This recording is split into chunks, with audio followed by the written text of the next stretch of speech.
चतुर्वेदी जी, दिल्ली से। राधे राधे। राधे राधे महाराज जी।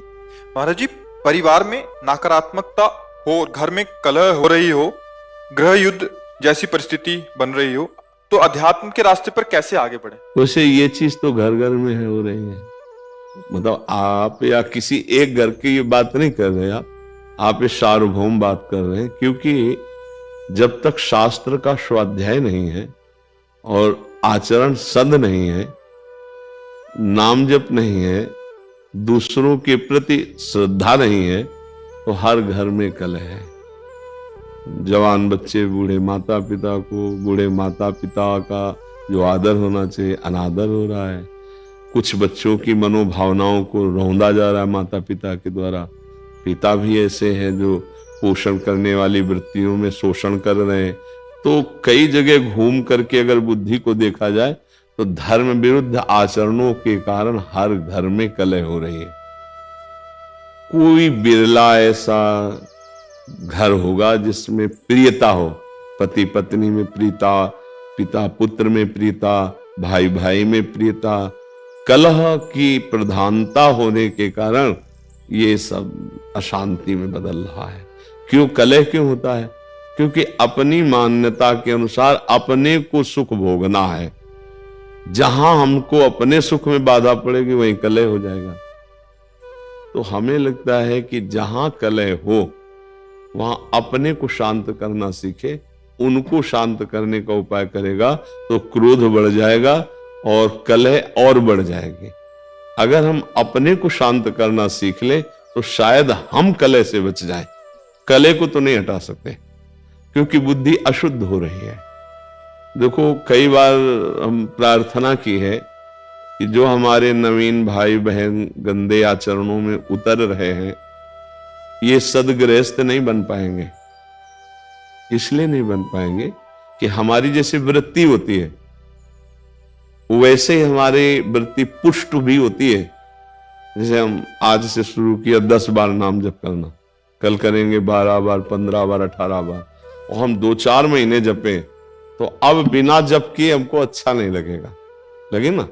ऐसे हमने आज बॉयफ्रेंड बनाया, फिर उसको बॉयफ्रेंड बनाया, फिर उसको बनाया, या गर्लफ्रेंड बनाया, ब्रेकअप किया, ऐसा ऐसा। अब हमारी वृत्ति वो पुष्ट हो रही ना अनजाने में। वो वृत्ति जब हम गृहस्थ में जाएंगे तो पुष्ट वृत्ति है, अब हमें चैन नहीं पड़ेगी।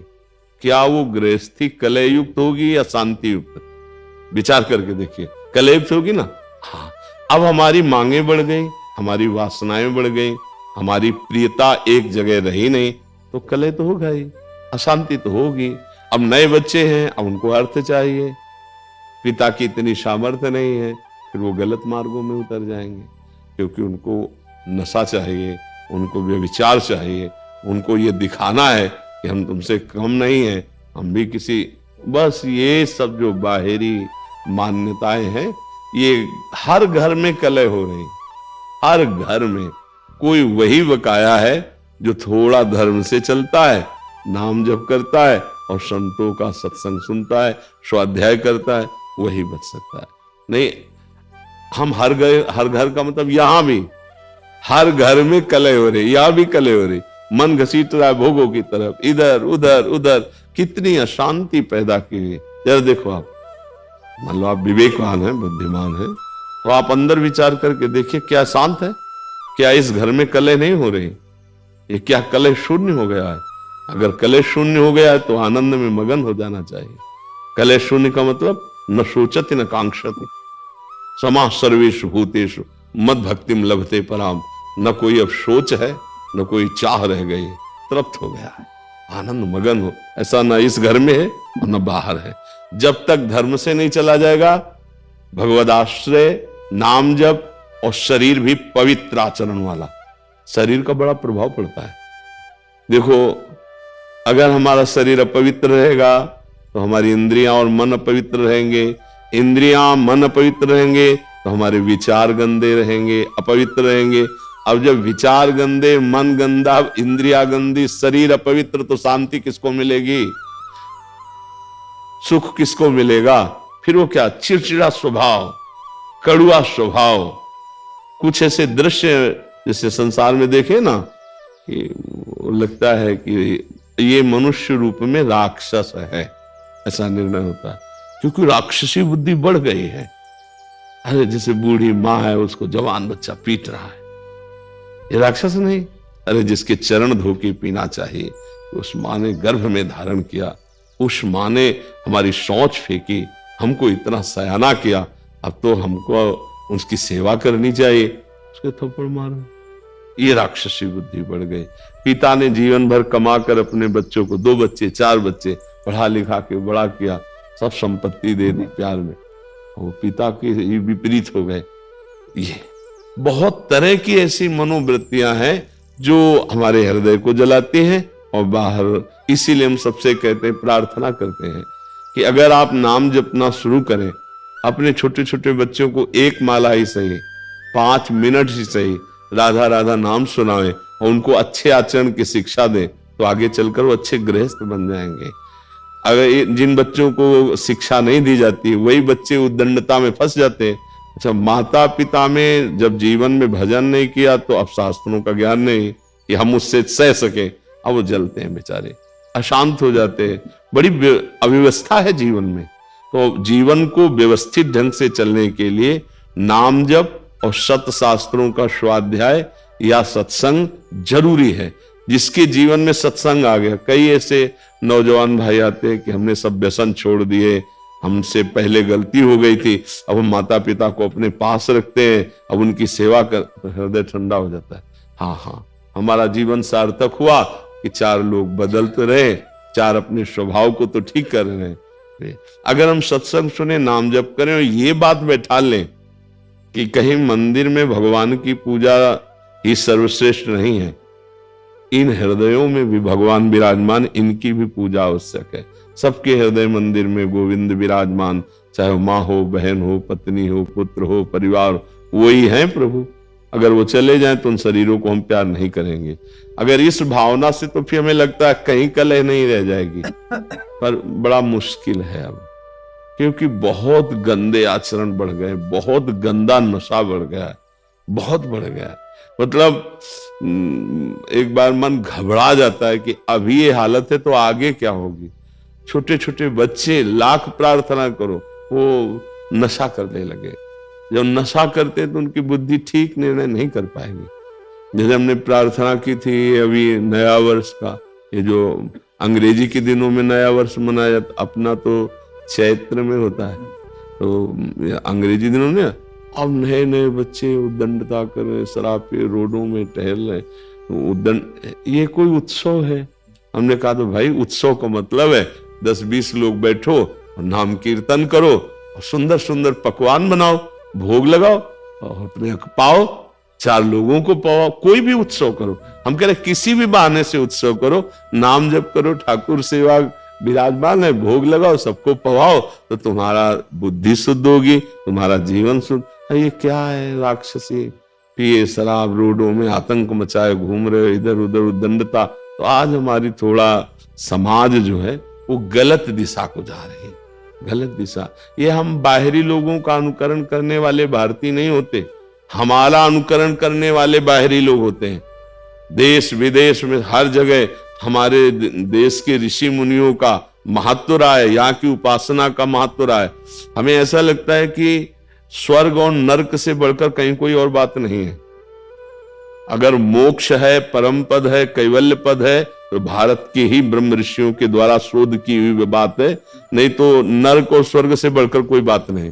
जहां देखो तो नरक की बात या स्वर्ग की बात, ऐसा कुछ लगता है। ज्यादा तो हम पढ़े नहीं अन्य धर्म ग्रंथों को, लेकिन बातचीत से लगता है सच्चिदानंद परम तत्व में मुक्त हो जाना या भगवत प्रेम तत्व बोध, ये बात यहीं की ऋषि की होगी। भारतीय कोई ऋषि अगर बाहर गया है तो भले मोक्ष की बात हो, योग की बात हो, अन्यथा स्वर्ग नरक की बात रहे। तो हम भारतीय हैं, हमारा अनुकरण दूसरे करें ये बात तो ठीक है, लेकिन हम दूसरों का अनुकरण करके भ्रष्ट हो ये बात ठीक नहीं।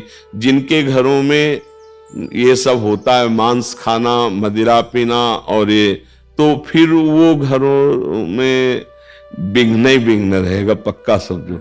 और जिनके घरों में 10 मिनट भगवान नाम कीर्तन होता है, ठाकुर विराजमान, आरती होती है, तो निश्चित समझो हम मान सकते हैं कि कुछ समय के लिए उनके पास धन ज्यादा ना हो, दुख भरी समस्या ऐसी दिखाई दे, लेकिन वो उनका कुल पवित्र होगा, उनका हृदय शांत होगा। एक दिन वो दीपक की तरह जलेंगे और बहुत आगे तक जाएंगे। हम माना कि ये सब उपद्रवी हाइलोजन की तरह जलेंगे, लेकिन बहुत जल्दी फ्यूज भी हो जाएंगे, क्योंकि अधर्म ज्यादा टिकता नहीं, पापाचरण ज्यादा स्थायी नहीं रहता है। तो हमें लगता है भगवान का आश्रय लिया जाए और ठीक से चला जाए, नाम जप किया जाए, तो हृदय का कलह भी शांत हो जाएगा और घर का भी कलह शांत हो जाएगा। क्यों सर, मैं ये कहना चाह रहा हूँ कि मैंने परिवार बच्चों के लिए सब कुछ किया, नौकरी छोड़ दी परिवार बच्चों के लिए। 6 साल पहले नौकरी छोड़ दी, गवर्नमेंट जॉब था, छोड़ दिया, बच्चों की सेवा करने में लगा रहा। पर साल भर से 3-4 साल से घर में इतना कला, इतना मार पिटाई, हम ही को ही मारते पीटते रहते, हमने घर ही छोड़ दिया। हमने पत्नी बच्चों सब दिल्ली में हम छोड़ के यहाँ वृंदावन, केरला से आए हैं वृंदावन में, आज केरला नौकरी करते थे, छोड़ दिए।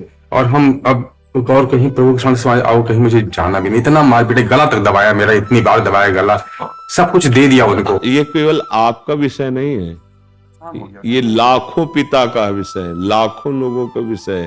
तो मतलब पढ़ाई लिखा वो लोग, नौकरी पा गए, वो लोग सब कुछ पा गए। वो वैसे हमने सब वर्णन कर दिया है, अभी अभी आपने सब सुना है कि सब, तो प्रभु आपका दुख नहीं है, लाखों का दुख है। वैसे बड़ी कृपा है आपके ऊपर, हम आपको बताएं, बड़ी कृपा है। इन्हीं में फंस के तुम्हारी दुर्गति हो जाती है।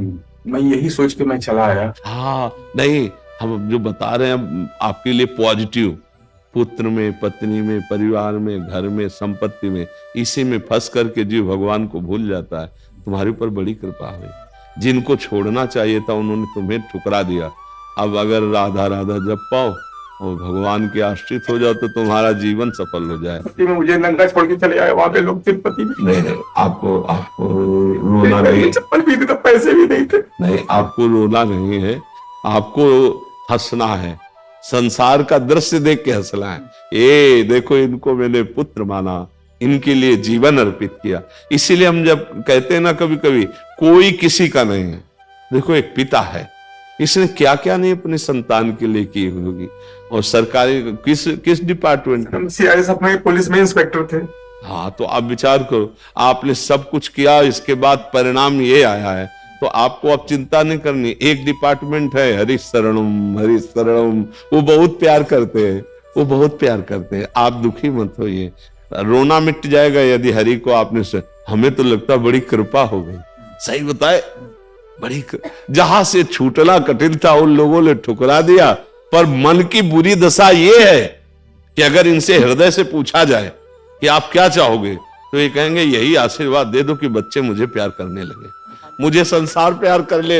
ये मन की अंदर छुपी हुई बात है कि एक बार मुझे फिर उस संसार में प्यार, नहीं तो अब रोने की जरूरत नहीं। ये जो रोए ना, अब रोने की जरूरत, तू बादशाह है, हे तेरा संसारिक कर्तव्य निपट गया, चल भगवान के मार्ग में। चौथी अवस्था है, वो सबका भरण पोषण करता है, वो भरण पोषण करने वाला है। देखो भगवान का जब आश्रय लोगे ना, तो इन बातों पे तुम्हें हंसी आएगी एक दिन कि यार मैं कहाँ रो रहा था, कहाँ फंसा था। कितनी भगवान की हम पर कृपा है कि हमें जो छोड़ना था भगवान ने छुड़ा दिया। राधा राधा राधा राधा राधा राधा, बिल्कुल चिंता न